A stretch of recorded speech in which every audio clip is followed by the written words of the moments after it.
بسم اللہ الرحمن الرحیم۔ السلام علیکم فرینڈز، کیسے ہیں آپ سب؟ امید کرتی ہوں آپ سب ایمان اور صحت کی بہترین حالت میں ہوں گے، اور میری دعا ہے کہ آپ کا آج کا دن بہت اچھا گزرے۔ ہمارے آج کے ناول کا عنوان ہے چلو آزماتے ہیں۔ اگر آپ نے کل صبح حج کے لیے روانہ نہ ہونا ہوتا تو پھر بتاتی، میں 1 منٹ نہ رکتی۔ وہ اپنی بڑی بڑی خوبصورت آنکھوں میں آنسو بھر کے باہر نکل گئی۔ میں نے امی کو عجیب سی نظروں سے دیکھا۔ امتیاز بھائی کی حرکتیں واقعی کبھی کبھی ناقابل برداشت ہو جاتی تھیں، اور نادیہ کا گھڑی گھڑی روٹنا بھی مجھے پسند نہ تھا، لیکن امی کا اس معاملے میں حد درجہ سخت رویہ بھی کچھ اچھی بات نہ تھی۔ وہ نادیہ کو تانے دینے سے نہ چوکتی اور بات بڑھ جاتی۔ ایک دن کی بات ہے، صبر کے ساتھ گزارا کر لیا کریں، ضرور اسے ناراض کرنا ہوتا ہے۔ تم زیادہ اس کی سکی مت بنو، تمہاری بہن ہے تو میری بھی بیٹی ہے، جانتی ہوں کب کس طرح بات کرنی ہے۔ امی ابو دونوں ہی رشتوں کے معاملے میں خاصے تنگ دست تھے۔ ہمارے ہوش سنبھالنے تک دادا دادی نانا نانی سب گزر گئے۔ امی کا لے دے کر ایک ہی بھائی تھا، اور ابو کی ایک ہی اکلوتی بہن۔ پھوپھو ابو سے 2 برس چھوٹی تھی، مگر ان کی شادی ابو سے 4 سال پہلے ہوئی تھی۔ ہم لوگ گجرات میں رہتے تھے اور پھوپھو اپنی فیملی کے ساتھ لاہور میں۔ ان دنوں بھی وہ کافی خوشحال ہوا کرتی تھیں، اور ان کی یہ خوشحالی شادی کے بعد زیادہ پھلی پھولی تھی، اس لیے پھپھا جان ان کے مرید ہو گئے تھے۔ امی کو یہ بات بھی چبھتی تھی کیونکہ ابو کے مالی حالات ان سے شادی کے اچانک بعد ڈگمگا گئے تھے۔ وہ اس بحران کی وجہ سے کافی چڑچڑے اور غصے ہو گئے، تو سارا غصہ امی پر گرنے لگا۔ وہ تو قسمت سے پھپھا کو دبئی سیٹل ہونے کا موقع ملا، تو جاتے جاتے پھپھو اپنے سارے حصے کی زمین اور مکان کا حصہ بھی ابو کو دے کر گئیں۔ ابو آج تک ان کے اس احسان کے بوجھ تلے دبے ہوئے تھے، کیونکہ آج اگر ہمارے حالات پہلے سے بہتر تھے تو صرف اسی لیے کہ ابو نے وہ جائیداد بیچ کر نیا کاروبار شروع کیا۔ اللہ نے برکت دی، حالات سدھرتے چلے گئے۔ ان 15 سالوں میں جہاں پھپھو لاکھ پتی سے کروڑ پتی بنی، ابو نے بھی گزارے لائق ترقی کر ہی لی۔ پرانی سی رنگ اڑی سکوٹر سے وہ ایک سیکنڈ ہینڈ گاڑی لینے کے قابل ہو گئے۔ دادا جی کا پرانا مگر خوب بڑا اور اچھے علاقے میں بنا مکان بیچنے کے بعد صرف 2-3 سال ہم کرائے کے مکان میں رہے، پھر ابو نے گھر خریدا، 10 مرلے کا سنگل سٹوری۔ امی ہم تینوں کے لیے کچھ نہ کچھ پس انداز کرنے کی پوزیشن میں بھی آ گئیں۔ نادیہ سب سے بڑی تھی، اس سے 2 سال چھوٹی میں یعنی ہادیہ رحیم، اور مجھ سے 3.5 سال چھوٹی ودیعہ۔ ہم تینوں مزاجن ہی نہیں شکلن بھی ایک دوسرے سے الگ تھیں۔ نادیہ سب سے بڑی ہی نہیں سب سے حسین بھی تھی۔ 15 سال کی عمر میں ہی اس کے لیے رشتے آنے شروع ہو گئے۔ ایسا تانا بندھا کہ امی ابو دونوں بوکھلا کر رہ گئے۔ ابھی اس نے کالج میں داخلہ لیا ہی تھا کہ امتیاز بھائی کے گھر والوں کو ہاں کر دی گئی۔ امی تو پھر بھی سوچ بچار کا شکار تھیں، البتہ ابو جی جان سے راضی تھے۔ انہی کے زور دینے پر امی نادیہ کا رشتہ اتنی جلدی کرنے کے لیے تیار ہو گئی تھیں۔ امی ابو کے درمیان معمولی باتوں میں اختلاف رہنا تو ایک پرانی بات تھی، اس شادی نے ان دونوں کے مابین ایک نیا تنازع کھڑا کر دیا۔ امی اس جلد بازی کا سہرا ابو کے سر باندھتی تھی۔ ابو بھی کچھ باتوں پر تو راضی تھے، مگر اپنی غلطی ماننے سے انکاری تھے، جبکہ میرے خیال میں اب یہ سب فضول تھا، بلکہ بقول نادیہ کے بیکار۔ جس کی شادی ہوئی تھی اسے کسی بات کی فکر تھی نہ غم۔ شاید اس کی وجہ یہ تھی کہ شادی کے وقت وہ اتنی کم عمر نہ تجربہ کار تھی کہ ماحول کے اچھے خاصے فرق کو محسوس نہ کر پائی، اور اپنے سسرال کے ماحول میں ہی ڈھل گئی۔ انہوں نے ایک دوسرے کے رنگ ڈھنگ اپنا لیے جو امی کو ایک آنگ نہیں بھاتے تھے، اسی لیے سب سے بڑی بیٹی ہونے کے باوجود اس کی اور امی کی بنتی نہیں تھی۔ مجھے اس کے سسرال والوں میں ایسی کوئی برائی نظر نہیں آتی تھی، جن کی بنیاد پہ عموماً ماں باپ بیٹیاں دے کر پچھتایا کرتے ہیں۔ شریف لوگ تھے، سادہ مزاج، یہ الگ بات کہ ان کی سادگی کبھی کبھار حد سے گزر کر چبھنے لگ جایا کرتی تھی۔ محبت کرنے والے بھی تھے۔ ماشاءاللہ سے امتیاز بھائی 5 بھائی اور 6 بہنیں رکھتے تھے۔ نادیہ اپنی 3 جٹھانیوں کے ساتھ بخوبی گزارا کر رہی تھی۔ خوب بڑا سا گھر تھا فیصل آباد میں، بالکل حویلی نما، بڑے بڑے کمرے، ہر بہو کو الاٹ تھے۔ اس کی 2 نندیں اور ایک دیور ابھی غیر شادی شدہ تھے۔ اپنی ملیں تھیں ان کی، کپڑے کی صنعت میں خاصا نام اور پیسہ کما رہے تھے، مگر یہ خوشحالی ان کے رہنے سہنے پہ صرف اس حد تک اثر انداز ہوتی تھی کہ عورتیں سونے سے لدی رہتی تھیں۔ تعلیم اور شائستگی کو خاص گھاس نہ ڈالی جاتی تھی۔ امی کو بھی یہی باتیں کھٹکتی تھیں۔ وہ ان لوگوں کو جاہل، پینڈو اور گوار کہتی، داماد نہیں چھچھورا، بونگا اور احمق لگتا۔ حالانکہ بیٹی کو شہرت سے کوئی شکایت نہیں تھی، نہ ان کی کم تعلیم سے، نہ احمقانہ باتوں سے، نہ پینڈو لب و لہجے سے، نہ گئی گزری شکل و صورت سے۔ اب تو جیسے جیسے ان کا ماتھا وسیع ہوتا جا رہا تھا، توند بھی ہاتھوں سے نکلتی جا رہی تھی۔ دوسری جانب نادیہ مزید نکھرتی جا رہی تھی۔ خوبصورت تو وہ پہلے ہی بہت تھی، شادی کے بعد بے فکر زندگی، خوشحال، اچھی خوراک، اور خاص طور پر اس کی کسی بات کو دل سے نہ لگانے والی عادت نے اس کے چہرے کو خاص چمک عطا کر دی تھی۔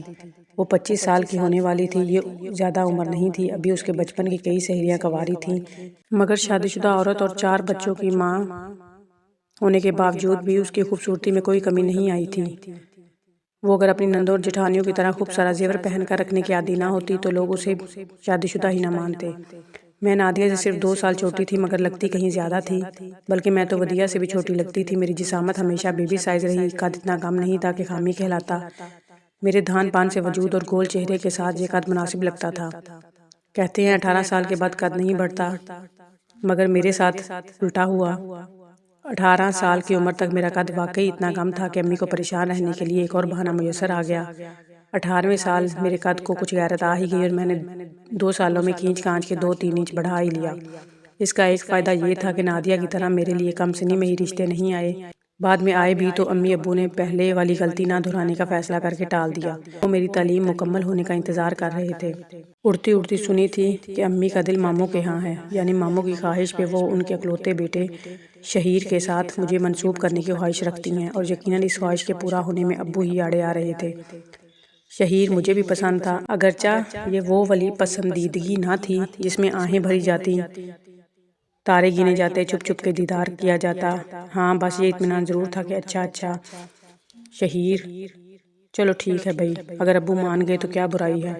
بس اتنی پسندیدگی فی الحال اسی حد تک تھی۔ ماموں کے گھر یوں بھی میرا دل لگتا تھا، اگرچہ پچھلے 4-5 سالوں میں آنا جانا کم ہو گیا تھا۔ شاید اس کی وجہ ہمارا اسکولوں سے نکل کر کالج تک آنا تھا اور امی ابو کی بڑھتی عمر تھی۔ بچپن میں تو یہ ہوتا تھا کہ جیسے ہی گرمیوں کی چھٹیاں ہوئیں امی نے بیگ بھرے اور ہم تینوں کو لے کر لاہور چلی آئیں۔ کم از کم مہینہ تو ہم رکتے ہی تھے۔ واپسی پہ شمائلہ یا سدرا میں سے کوئی نہ کوئی ساتھ ہوتا، وہ ہمارے ہاں اتنا ہی عرصہ رکتی۔ چھٹیوں کے اختتام پہ ماموں باقی کی فیملی کے ساتھ بیٹی کو لینے آتے، 2 دن رکتے اور واپسی کر لیتے۔ پھر یہ ہوا کہ دستور زمانہ وقت اور عمر بڑھنے کے ساتھ ساتھ امی کا میکے جانا اور جا کے رہنے کا شوق خود بخود کم ہوتا چلا گیا۔ میں اور ودیہ بھی تعلیم کے معاملے میں سنجیدہ ہوتے چلے گئے اور ابو کی صحت اب ایسی نہ تھی کہ ہم انہیں مہینہ مہینہ اکیلے گھر میں چھوڑ دیتے۔ ایسا نہیں تھا کہ آنا جانا بالکل ختم ہو گیا تھا، سال میں 1-2 بار ان کا چکر لگ ہی جایا کرتا، مگر کبھی 2 روز اور کبھی 3 روز کا قیام ہوتا۔ اس کے باوجود ماموں اور ان کی ساری فیملی سے منحوس تھی اور خود کو ذہنی طور پر میں نے وہاں رہنے کے لیے تیار بھی کر رکھا تھا۔ میرا MSc کا آخری سال تھا، بلکہ آخری مہینے۔ ٹھیک 2 ماہ بعد میرے ایگزام ہونے والے تھے اور ابو شاید اسی دن کا انتظار کر رہے تھے۔ کیا پتہ وہ مان ہی جاتے، کیونکہ امی سے مخالفت کا شوق اپنی جگہ ماموں کو وہ پسند کرتے تھے اور شہیر میں بھی کوئی برائی نہ تھی۔ اس نے MBA کر رکھا تھا، بینک میں ملازم تھا، دیکھنے میں ٹھیک ٹھاک تھا۔ ابو اپنے داماد میں یہی کچھ تو دیکھنا پسند کرتے تھے۔ ودیہ کہنے کو مجھ سے 3-3.5 سال چھوٹی تھی، مگر دیکھنے میں 1-8 برس بڑی محسوس ہوتی تھی، جبکہ حقیقتاً وہ اپنی عمر سے کئی برس چھوٹے بچے کی مانند تھی۔ اس میں قوت ارادی، اعتمادی، حوصلہ، ہمت، سمجھ بوجھ، ہر چیز کی اچھی خاصی کمی تھی۔ شاید خوبصورتی کی بھی، شاید میں نے اس لیے کہا کہ یہ کمی زیادہ امی کو ہی محسوس ہوتی تھی۔ پورے گھر میں ودیہ کی صرف مجھ سے دوستی تھی اور اس میں بھی میری ہی ذاتی کوششوں کا عمل دخل تھا۔ نادیہ سے وہ یوں بھی مرعوب رہتی، امی اس کے سامنے تک آنے سے گھبراتی کہ اس کی صورت دیکھتے ہی ان کے غم تازہ ہو جاتے۔ آئے ہائے میری بچی کا کیا بنے گا، اللہ بیٹی دے تو اچھی شکل والی۔ توبہ کرو زاہدہ، ابو ٹوکتے۔ اگرچہ وہ ہم تینوں بہنوں سے کوئی بہت لاڈ پیار جتانے والے باپ نہیں تھے، ان کا خاصا رعب تھا، مگر یہ ڈانٹ ڈپٹ شرارتوں، پڑھائی اور تمیز طریقے تک ہی محدود رہی۔ امی کی طرح ودیہ کی کم صورتی پہ کبھی بھی انہیں فکر مند نہیں دیکھا تھا۔ شکل و صورت تو اللہ کی دین ہے، اور ودیہ میں کس چیز کی کمی ہے؟ کیوں اللہ کی ناشکری کرتی ہو؟ اپنی اولاد تو سب کو پیاری ہوتی ہے، کسی کو اپنی اولاد کا عیب نظر نہیں آتا۔ لوگ کالے پیلے ٹیڑھے میڑھے بچوں کو بھی سینے سے لگا کے پالتے ہیں، تم پتہ نہیں کیسے پتھر کلیجے والی ماں ہو، اولاد سے محبت بھی صورت دیکھ کے کرتی ہو۔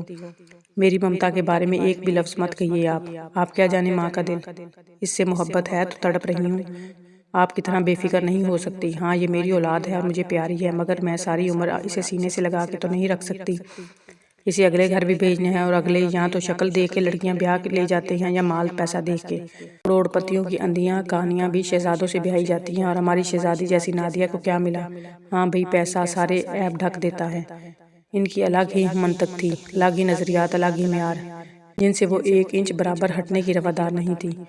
اور ان کی انہی باتوں کی وجہ سے ودیہ اپنی شخصیت اور پر اعتماد کھوتی چلی گئی۔ گھر کے لوگوں سے ہی وہ اتنا کتراتی تھی کہ اندازہ کیا جا سکتا ہے کہ اجنبی لوگوں کے درمیان اس کی کیا حالت ہوتی ہوگی۔